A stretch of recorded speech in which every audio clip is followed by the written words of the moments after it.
Welcome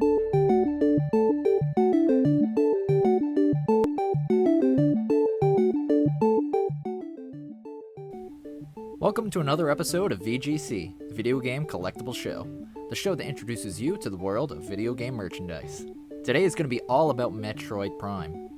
Literally, all the items in this episode are going to be revolving around the first Metroid Prime game in the series. Not the entire trilogy, just literally that game alone.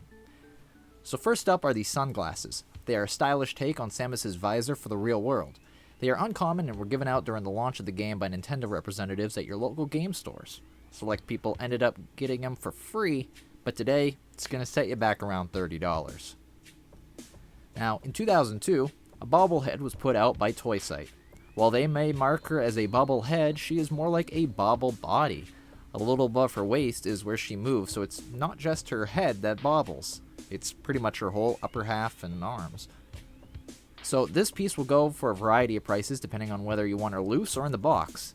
If you actually want to display her and don't care about the box, you can get her for as low as $25 to $45, while new in the box will go from $45 to $70. Now here's a question. Do you have a Gamecube still laying around? You know that little jewel part on the top that says Nintendo Gamecube? Do you want to change that to a Metroid Prime themed circle instead? Well, exclusively in Europe, they released a limited edition bundle that included a black GameCube controller, a copy of Metroid Prime, and a limited edition nameplate. People have actually taken out the plate and sold them by themselves online for $10 to $50, so it's quite the range, plus shipping as well. This was a great deal that, unfortunately, the rest of the world didn't get to have, hence why it can get expensive at times. But it doesn't mean you have to miss out any longer, thanks to the internet.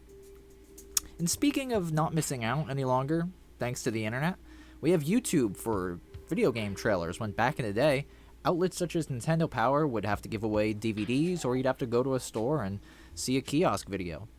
Well, you can actually have a Metroid Prime DVD disc if you want to preview the game that way, and they're pretty cheap for around $10, considering they were made in mass numbers. So don't let other sellers fool you into thinking it's worth more than it really is. Moving on, have you ever wanted to have your own gunship? Well, the closest thing I could do to help you with that quest is a statue of her own gunship. Limited to 750 pieces worldwide. You'll have to search the planet for $300 plus shipping in order to have this in your home. Not only will you have an accurate model of her ship, but it also lights up in various locations, has a swivel joint to let you tilt and angle it as you like, has a certificate of authenticity letting you know what number yours is out of the 750, and lastly, you'll be the envy of all your friends. So go grab it from First 4 Figures today. Now last on this list is a store display piece. What we have here in this particular example is a large plastic cutout of concept art with Velcro on the backside. Pieces like this are what you would find to advertise a new game coming out, and this practice is still done to this day.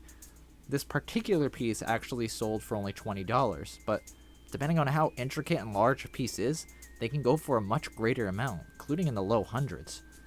It's always good to visit your local dealer and see if they can part with any promotional materials in between when new games come out.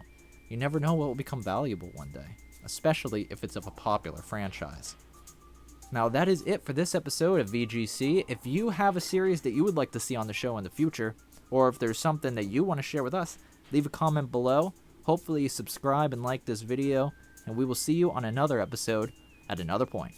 Thanks for watching, guys.